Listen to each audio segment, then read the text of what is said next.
This podcast is sponsored by nobody.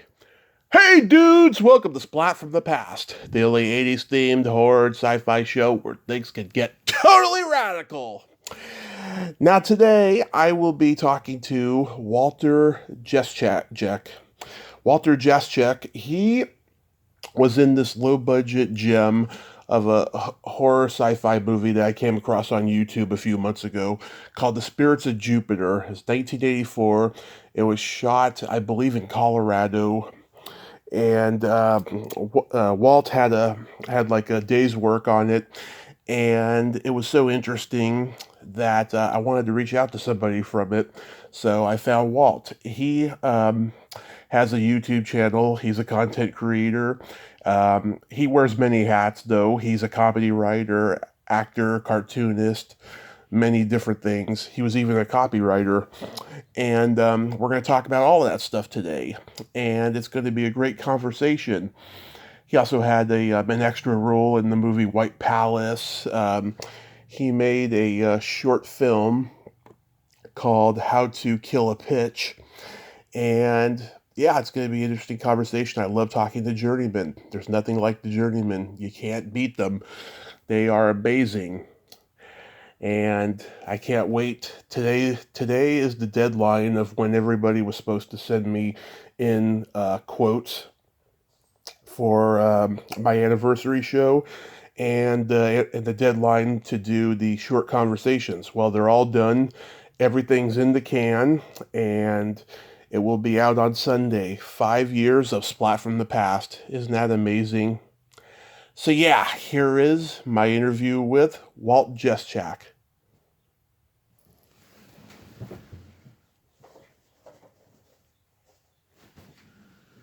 Hey Walt, welcome to the show. How are you today? I am really great. How are you? I am just spectacular. This is such a great honor. Thank you for taking the time today. Oh man, Tommy, I am thrilled to be a splat from the past.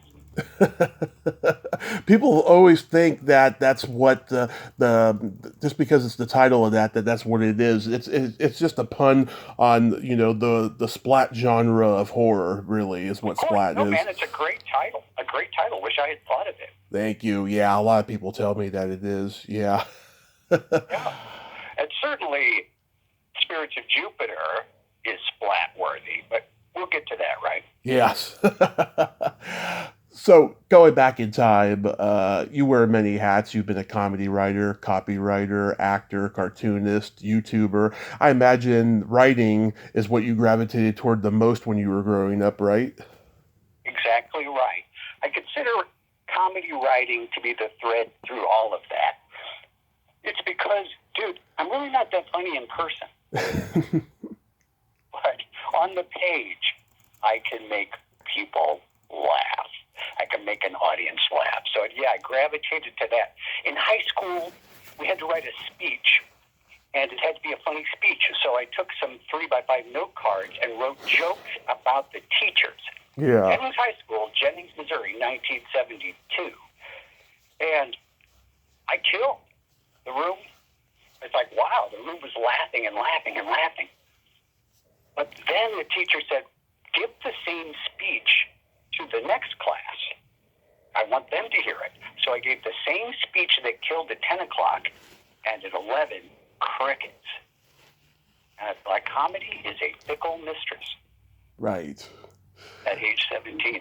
But I had the bug, so I just kept writing and writing and writing comedy, and here we are.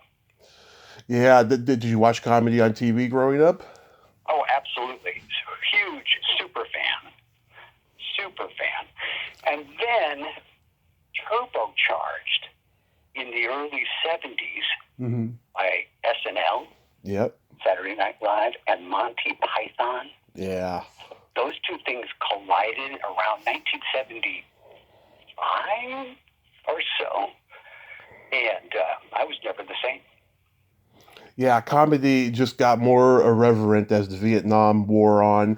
You had like Firesign Theater and all those improv groups, the Committee, Second City was starting to become prominent. It was a revolutionary time. It sure was. We had Richard Pryor doing really cutting edge stuff. George Carlin was blowing our minds. Mm-hmm.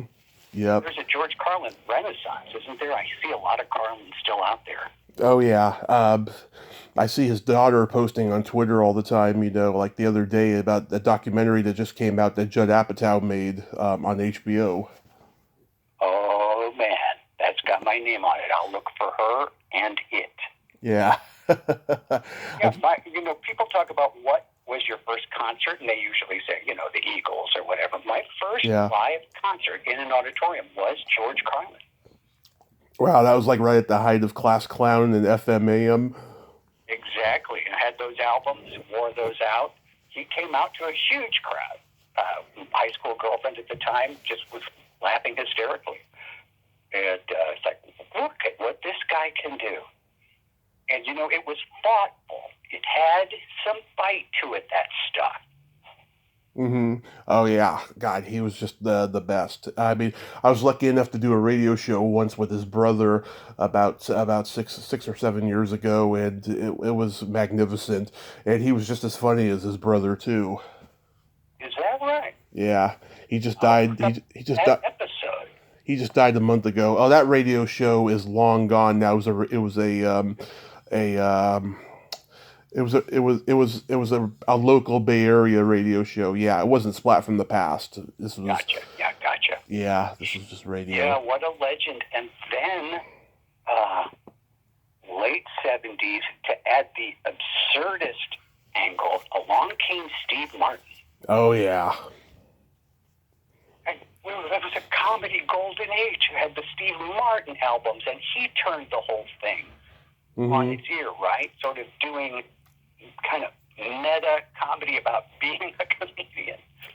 Yeah, and these guys, they were making comedy records, and so they were like on the same bill with musicians on shows like American Bandstand and Midnight Special, and God, it was so countercultural, when you look at it in that context. It was an amazing time. Yeah, and still relevant, still quotable. Still steal lines from it. Oh yeah, we all do that. Did you do any acting in school?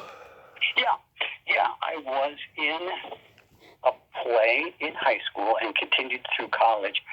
The play senior year played a comic relief character in a Meet Me in St. Louis. It wasn't a musical, but I was the Don Knotts nerd guy that I sort of adopted there for a while. Yeah. Got hoots and hollers from the high school crowd and the parents, and carried that on into college in a few productions as well. It tapered out when it was really time to sort of make a living and build a family. Mm-hmm. Were you born and raised in Missouri? I was. St. Louis, beautiful St. Louis, lived here all my life, have migrated a few other places, but always come back to here. It's a beautiful green jewel of a place, kind of like a lighter, less crowded Chicago. Have you been to St. Louis? No, I haven't even been to Chicago, and I should because I have relatives that were born and raised there. Yeah. I would come out here fall or spring. Yeah. Oh, it gets really hot there? 90-something right now. I'm glad I'm in a basement. It gets really hot there in the summertime? It really does. It's the humidity. And it's the heat. So after high school, you attended the University of Missouri, right? Right. University of Missouri, St. Louis. Got a degree in speech communications, which was this sort of all-encompassing, a little bit theater, a little bit speech theory, a little bit writing. I can't even tell you what it was. Mm-hmm. But years later, when I was really doing a lot of radio commercials, funny radio commercials as a writer and sometimes producer, I looked up one day and said, wait a minute, this is speech communication. Radio. My degree has a purpose. Yeah. Did you do any acting there? At UMSL, was in some shows there. Anytime I could. I was I was juggling. I was editor of the college newspaper, and on the staff there. That was very, demanding and inclusive and so fun, made lifelong friends. Then I'd run over to the theater and do an audition or the rehearsals. I was in probably half a dozen shows during college, and, whatever I could squeeze in. Audition over at the radio station. Somebody wanted to do a radio play. I'm in. You know how it is. You've done some of this too. You're driving in the car to a part-time job, running lines with yourself. I remember recording the other person's lines on a cassette tape and on the way to the show, running lines with myself.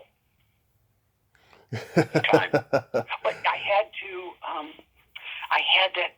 have it all. I had to have the creative experience and flow and try it all out. I just have to create daily. It's sort of my thing. My motto is ABC, always be creating. So if a day goes by when I'm not creating something, I feel like I haven't had like a glass of water. You know that feeling probably too. Oh yeah. And also too, we live in this time now where people are like, oh, you can do, everything. Back in the day, you only had to do one thing. No, everyone has always done more than one thing. I just think it's a little more accepted now because of the internet and the content creating that's out there. Right. I hear you on that. Yeah. I hear you, yeah. I sometimes feel, especially when I hear you list the various fields I'm in, it's like, I will figure out what I'm going to do when I grow up. I like that. Yeah. You got to try it all. My lane for many years, we'll get to that, where I did advertising, and that was my main lane because I had to support a family. But that lane allowed me to go try other things. And you've done stand-up, right? You've immersed yourself in comedy creation, yeah? Yeah, I mean, it could be really aggravating with other comics and everything, but it's a lot of fun. I like doing it. You perform stand-up in clubs, yes? Yeah, in the Bay Area. Yeah, I'd like to see some of that. There's videos on YouTube of me doing it, though. Okay. Yeah. I will definitely check it out. I have not done stand-up. I'd like to try it. I need to take a class, of course, or 2 or 3. Did you ever try improv? Yes. Right before the pandemic. Huh. We have a great improv scene here in St. Louis, and I took like a level 1 and level 2 class. Enjoyed it, got a lot out of it, felt it was leveling up my physicality, my physical comedy. But Tommy, I have a writer's brain.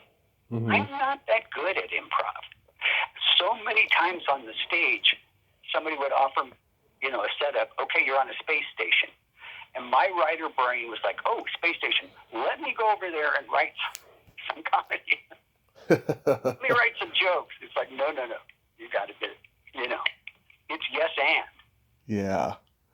Have you done improv? In high school, we did some improv games, and I was just like, this is so hard. I don't think I ever want to do this again. But then a few years ago, I thought about trying it again, but I just never got around to it. It's not too late, but, I have respect for people who can do it.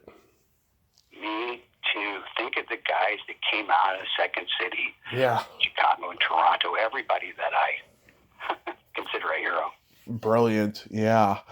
Did any of your classmates at the University of Missouri go on to become successful in entertainment? No, not as far as I could tell. They're successful in many important fields. One of my co-actors at the time, Wayne Solomon, went on to teach acting at a local high school. I found out in context years later. And among his amazing stories is he taught and discovered the young John Hamm. Oh, yeah. Yeah, who is a St. Louis native son, Cardinal and Blues fan. But my friend Wayne saw something in John Hamm and said, nurtured him and said, go to L.A., young man. Really? So did you go to L.A.? No, I didn't. And in the ad world, I didn't have to because my good buddy and frequent radio partner, Paul Fay, moved out there shortly after we had established our individual ad careers. And he was sort of the point man in the ad biz for the clients and for the production. And for years, I would just fax comedy to him and hear it produced by these incredible LA voice actors. I had a family young, and paycheck by paycheck when you're 23.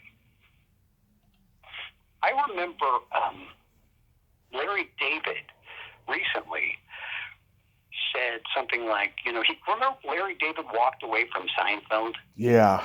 After a few seasons, he said, it's because he didn't have a family at the time. You can't just do that.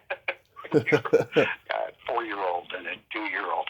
I have a blessed life, loving family, and you got to be able to take some risks.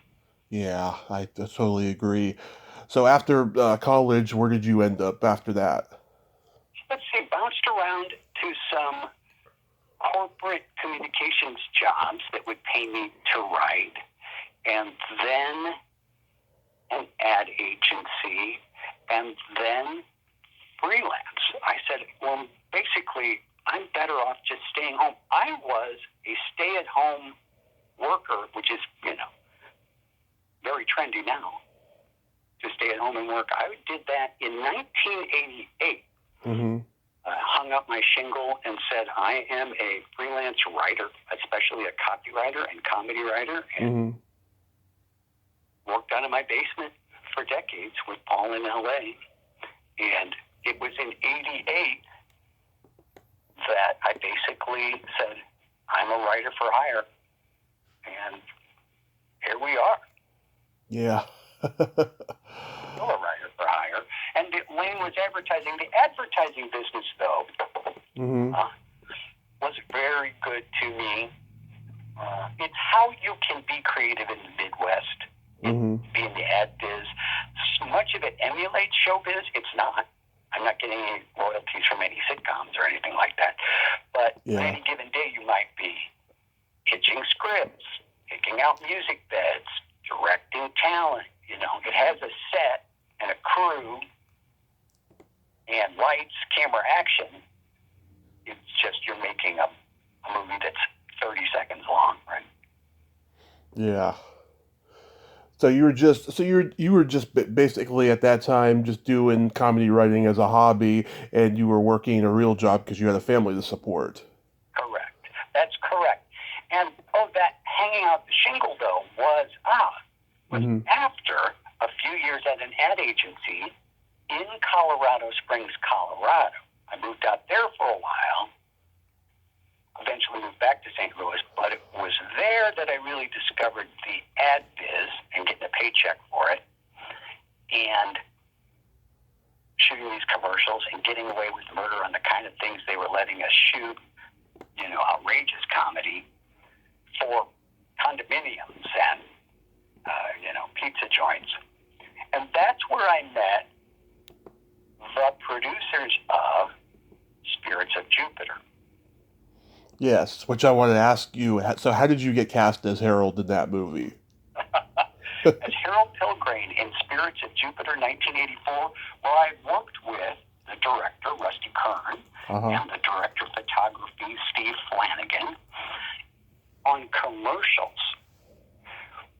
Our agency would hire them to produce the commercials that I was writing. We had great fun. We'd be in a helicopter over the Rocky Mountains and shooting footage, and we had a nice creative rhythm. I really liked their work. They were very kind to me. And when they put this movie together, they had a lot of roles to cast. They asked me to do Harold, sent me over the script, and I don't know. It was like I kind of looked like the guy they needed, and maybe it was partially let's invite the client to have a role in it. Mm-hmm. Either way, it was great fun. Spirits of Jupiter listeners, look it up. It's pretty obscure, wouldn't you say, Tommy? Yeah, I mean, how I discovered it a few months ago, there's this channel on YouTube called The Burial Ground, and even a horror sci-fi aficionado like me didn't even know these obscure films that they had on their site. There was this one called The Black Room I saw. I keep calling it The Dark Room, but it's actually called The Black Room. And then I saw The Spirits of Jupiter, and it was like, oh, it's so awful. I highly recommend it, you know? Well, I have nothing but admiration for the Spirits of Jupiter, which in terms of what they managed to pull off Mm-hmm. with no budget and duct tape, right? Yeah. I mean, nothing but the scale of it. I can't imagine it now because it was before Kickstarter and fundraising. You had to like reach into your pockets and pay for this stuff, and they had the Hollywood actor Rex Cutter. You know him. Mm-hmm. Yeah. They had airplane, horseback, extras, explosions. This thing. It's like, I'm amazed by it still. Yeah. Like, what did you think of the script when you saw it? I thought, well, I can do this. I was actually on the set for just one day because I had this ad agency job. This theme keeps coming back to jobs.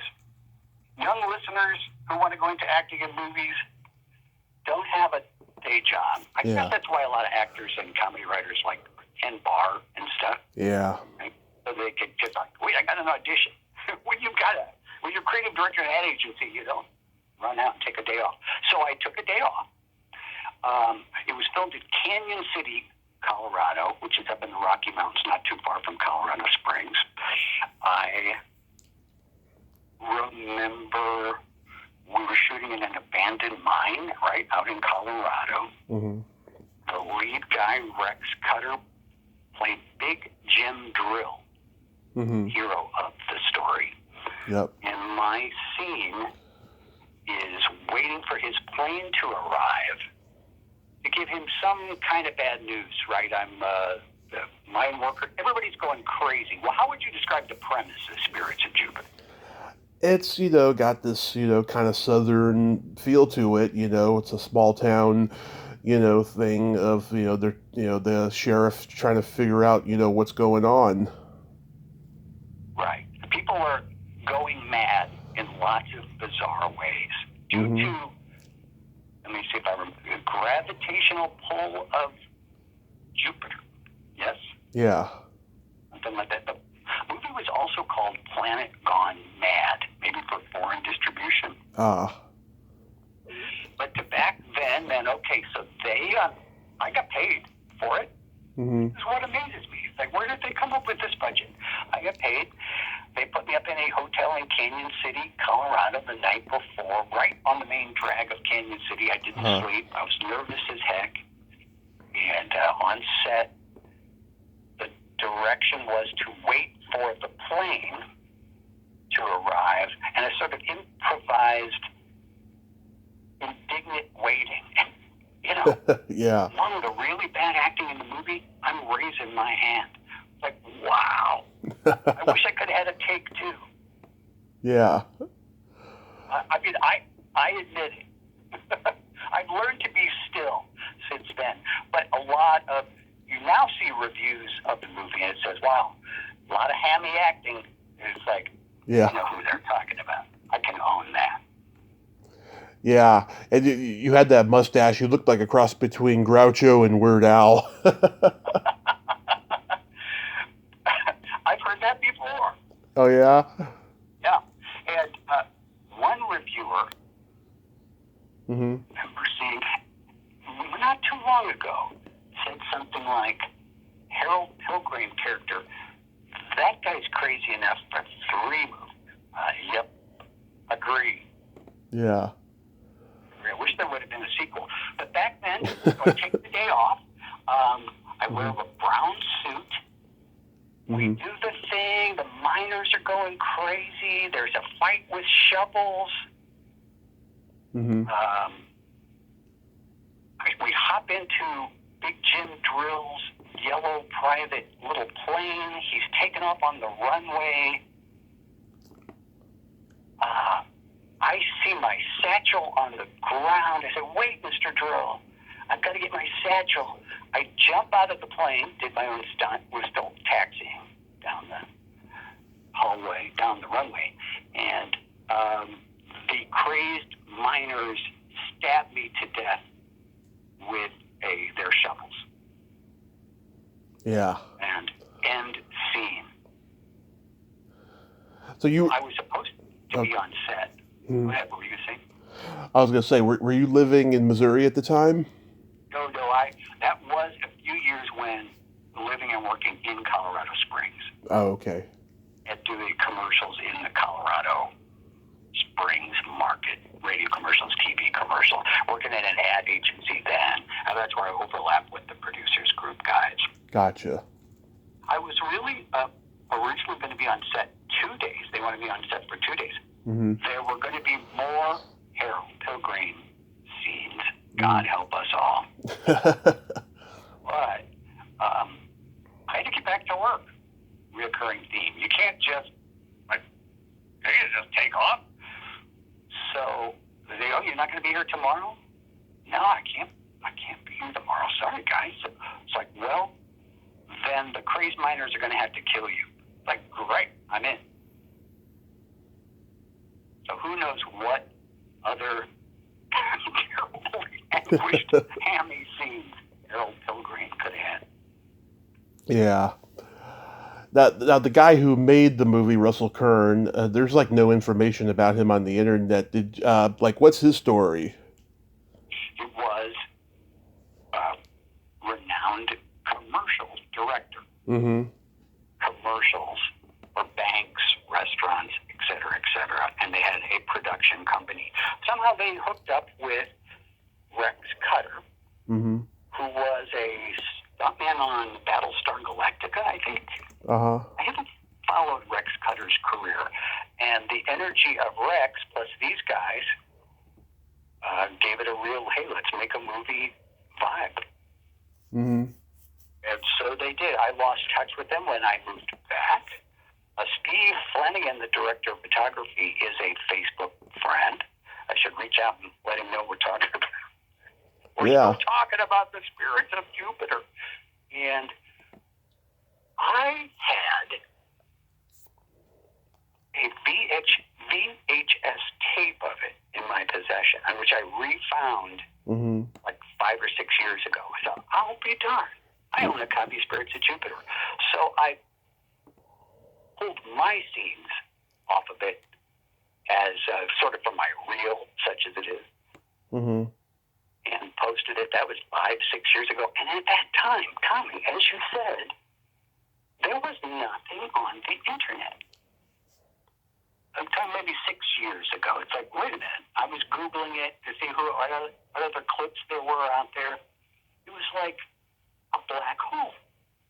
There was one other thing, like something from Poland, maybe dubbed. It's like, what happened to Spirits of Jupiter? Since, as you know, there seems to be a reemergence,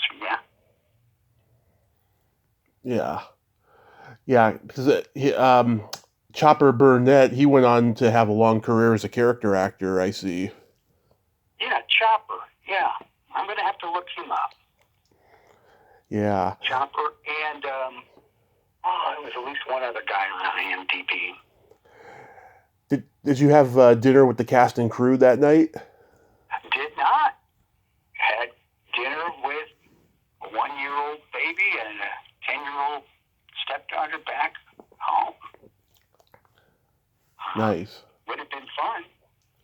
Maybe a reunion is due. But as you say, Russell, a.k.a. Rusty, kind of disappeared. Hope he's well. Hello, Rusty, if you're listening. Yeah, that's what I mean. He hasn't made a movie since 1992.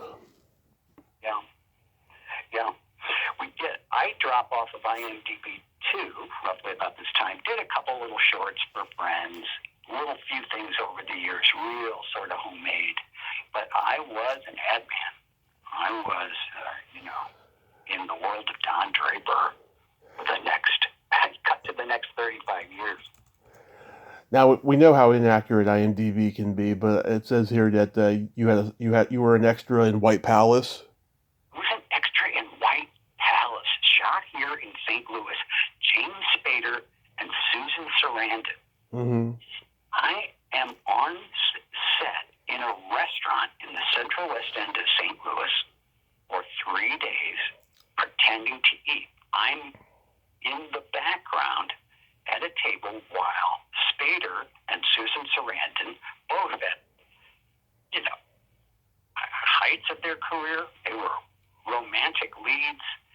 They spent 3 days sort of bickering in this long scene. I remember on day 2, one of the production assistants calling me up at 6 a.m. and said, "We need you back." It's like, what? Well, you got to have continuity in the background.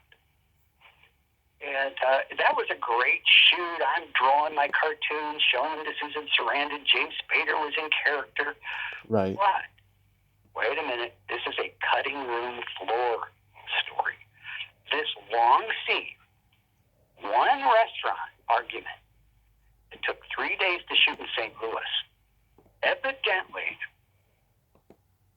the test audience didn't like something about it. I'm not privy to what. They reshot this pivotal restaurant scene in New York 2 months later, and it's much shorter. He comes in, they kiss. Yeah. He leads her into the table.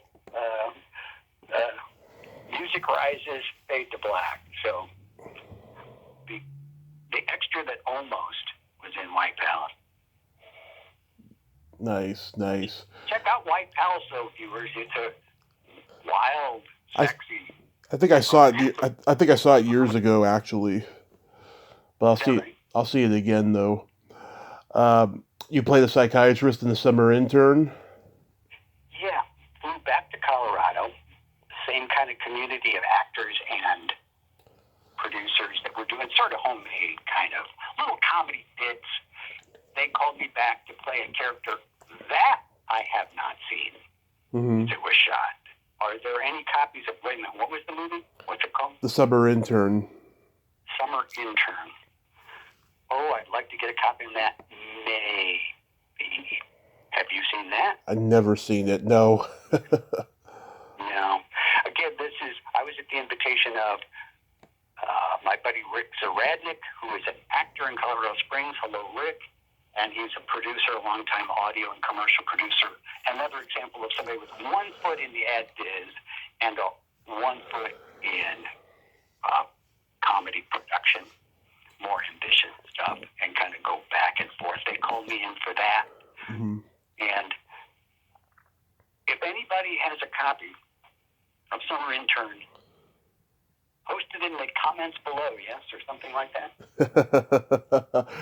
Yeah, or maybe it's got to be on eBay or something. Yeah, true. But be careful what you wish for. Yeah. And then you wrote and starred in a short called How to Kill a Pitch. How to Kill a Pitch was burning off some frustration with the ad business. And again, with 1 foot in the ad world, stepped out with a production company and said, I've got this little idea for this short. And I said, sure, because we all sort of needed a comedy short in our portfolio. And I was burning off some frustration about client. Great source of comedy is frustration, right? It's like the fuel. And there was some client behavior that I wanted to kind of poke a little fun at. And had some fun with that. I am an extra in that. I show up in the last few seconds of it. If anybody looks up How to Kill a Pitch. I watched it on YouTube. I thought it was pretty funny, and I love that kind of new variation on the Sting music at the end. Yeah, thanks. It Yeah. sort of says, all this gunplay and violence and creatives shooting each other, it's all in good fun. Yeah. So how long have you been cartooning? Well, all my life, ever since I could hold a pen, Mm-hmm. in cartooning, I really see that as just another manifestation of comedy writing, but with art. And the thing is, as an artist, I'm a pretty good writer, meaning there's a reason I didn't go into the art side. I'm slow and inconsistent and can't draw hands. All things you need to be a cartoonist, but I still do it, and I still have some aspirations for it if I could learn to draw hands. You grew up reading the Sunday comics like Jughead and Beetle Bailey and Little Abner and all of those? Oh, yeah. The lifelong comic book fan, have written a couple, again, as just extracurricular from the ad biz.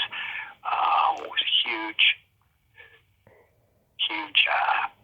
Popeye fan as a kid when I'm talking age 4. Oh, yeah. At age 4, a couple things happened that sort of exploded my mind. There were Superman cartoons created by the Fleischer Studios. Mm-hmm. And they were fantastic animation. They've never been beat. It's like I was 4 years old watching these Superman cartoons from the 1930s that were in syndication on afternoon TV for kids.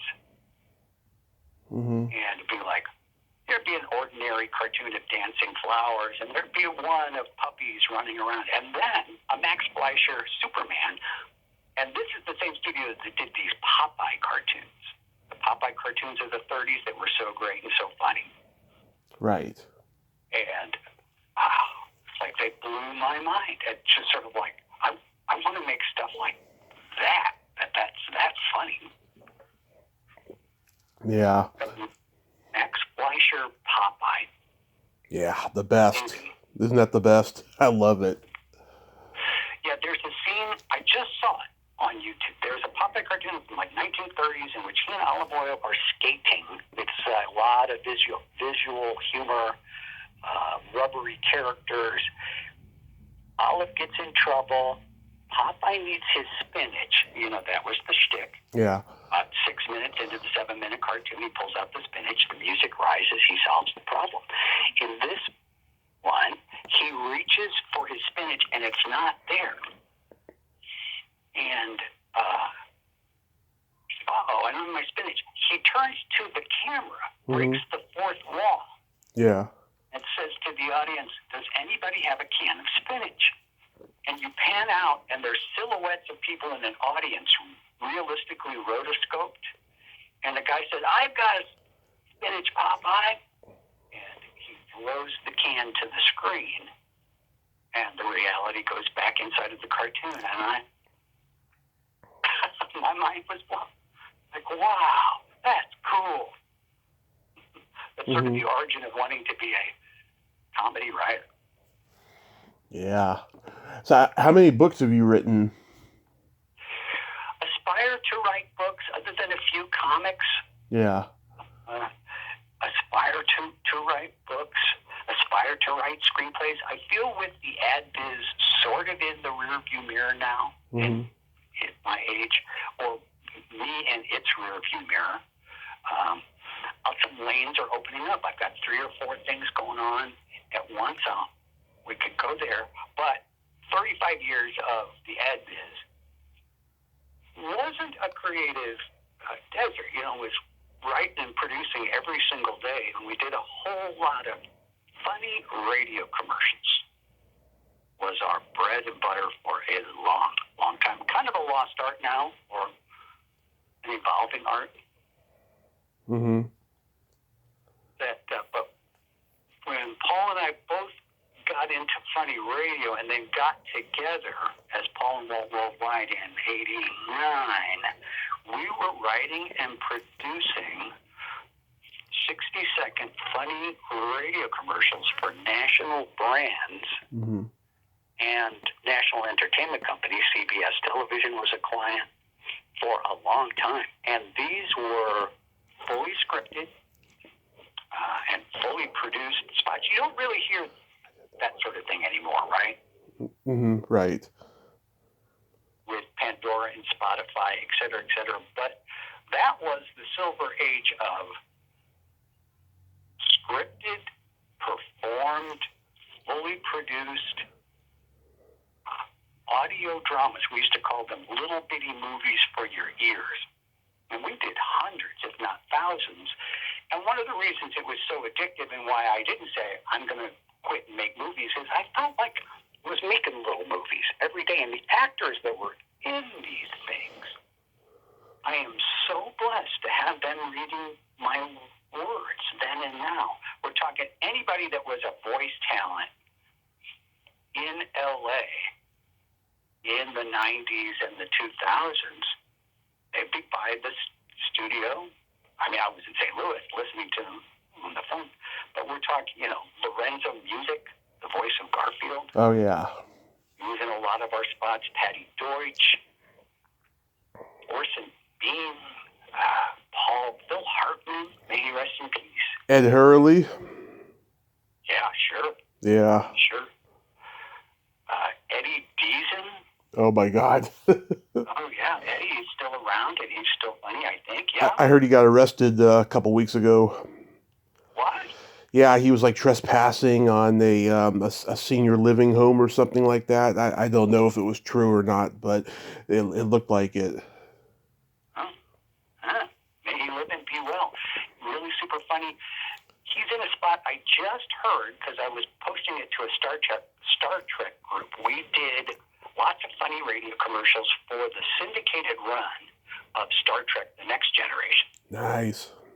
One of the shows we did. We did Star Trek. We did Jeopardy. We did CBS Prime Time. A lot of promo. But this Star Trek spot that I wrote and Paul produced, the premise is we take you back now to the auditions for Star Trek: The Next Generation. Mm-hmm. And the director is saying, okay, people, we're casting for the part of Jean-Luc Picard. You, sir, in the green. And a guy comes up and he says, hi, I am Jean-Luc Picard. The director is next, and it's Eddie Deason. Eddie Deason, I can't do Eddie. It's like, I'm Jean-Luc Picard. Next, it's like, okay, you, sir, the bald guy. And there's a clip of Patrick Stewart saying, I am Jean-Luc Picard, captain of the Enterprise. Like, bald guy, you get airsick at warp speed. Star Trek: The Next Generation. You have to hear the spot. Mm-hmm. I'll check him out. I'll definitely will. I have a playlist of funny radio commercials on my YouTube channel, which I'd love to get more subscribers to. If anybody's interested in my work, waltchannel.com. And do you have any upcoming projects you want to mention? I am working on a couple of long-term things. I am writing a screenplay. Mm-hmm. Aren't we all? Aren't you? Yep. Aren't we all? And as you know, it's a slog. Yep. My aspiration, I'm doing a straight-faced parody of the detective shows that we grew up with, your Columbos, your Kojak, Mannix. Those are before your time, yeah?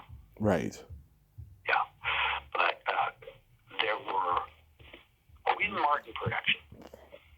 I had in my head, I had some characters that I created in high school. We did a high school movie that's also on my channel. All this quirky stuff is on my channel, folks.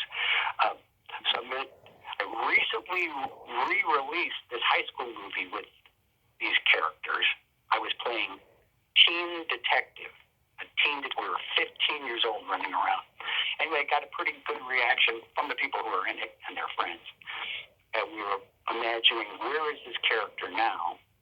And that's where I came up with the title, Detective Retired. And I'm writing it as a straight-face, 90-minute TV pilot. It's on Facebook at TV Pilot in Progress. And there's nothing for anybody to do except maybe cheer me on. I intend to put parts of it on YouTube, though nobody really likes to read scripts, or especially scripts in progress, right? Mm-hmm. That's why it's sort of an all-or-nothing proposition. But while I I'm doing that, while I'm doing this long form screenplay and a kid's book that I'm eking out a page at a time, I'm trying to put some fresh comedy up on the YouTube channel. And I'm experimenting with the form a little bit. And I've got a series called Walt Thoughts, which people could check out. And it's just basically me sitting still, the opposite of being Harold Pilgrim, just sitting still while these slow motion jokes about topics come up on the screen. I guess it's a bit of a rip-off of Deep Thoughts by Jack Handy. Remember that from SNL? Oh, yes, my favorite. I do those myself on Facebook just to make people laugh. I got to check it out. I haven't done it in a while, but I'll definitely do it. Coming up anytime. Yeah. I'm trying to force myself or compel myself to do one weekly while doing the script in the book in the background. It's like, got to be, when you're writing long form, when you're writing screenplays, you got to be comfortable with being sort of invisible for a while, Yeah. And it's like, I don't want to be that invisible. So I'm trying to put some comedy up there. I'm experimenting with the form. Even writing live, there are videos in which the writer is just sitting there writing and you write along with him. Sounds super duper boring. But they have hundreds of thousands of hits. So Yeah.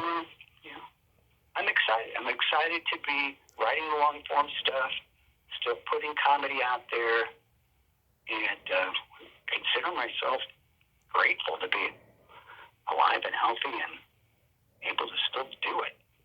That is awesome, Walt. That is really awesome that you're still doing what you love after all these years. Aside from your YouTube channel, do you have a website? That is the website, I think, for right now. Though I do have, on Substack, I have waltnow.com, is Substack, which is a platform for writers. Mm-hmm. You could check out my writing there, as well as waltchannel.com. I'll welcome any views in either of those places. Awesome. Well, Walt, I hope this was comfortable for you, and I hope you had a great time. Yeah, I had a great time. I'm honored to be on the show. Is it true that you have 5 years worth of shows? Yeah, it's the 5th anniversary. I'm mixing all these short conversations I recorded in the last month with all my favorite guests for a long anniversary show, which I got to mix all day Saturday. That's going to be a doozy, but it's going to be gratifying when it's out on Sunday. I will look for it and listen for it. And more than 1,500 shows? Yep, 1,511 today. This is really amazing. I'm no mathematician, but that's a lot of shows per year. Yep. Joe Rogan and Mark Maron, they've done, pretty close to that number. Joe Rogan's done a few more, and Maron is like pretty close. He does like 2 episodes a week. I just do various, numbers 6 to 8 sometimes a week. So yeah, I'm very lucky. Wow. You and your team of producers, yeah. Just me. I'm the only producer. Very admirable. If somebody's getting back into it and is looking to do a season of 6, mm-hmm. I hoist my ginger tea up to your accomplishment. Thank you, sir. I appreciate that so much. You have yourself a great day, and please stay safe. Thank you so much. Thanks for your interest, and let's keep creating. Let's keep creating. All right. Bye-bye. Peace out, Tom. Well, there you have it. Walt Jaschek. Ain't he a cool dude? Oh, what a nice guy, huh? And great stories there. He's living the dream on his own terms. Well, until next time, this is Tommy Throwback Kovac saying, there's no shame in living in the past because the present sucks. Later, dudes.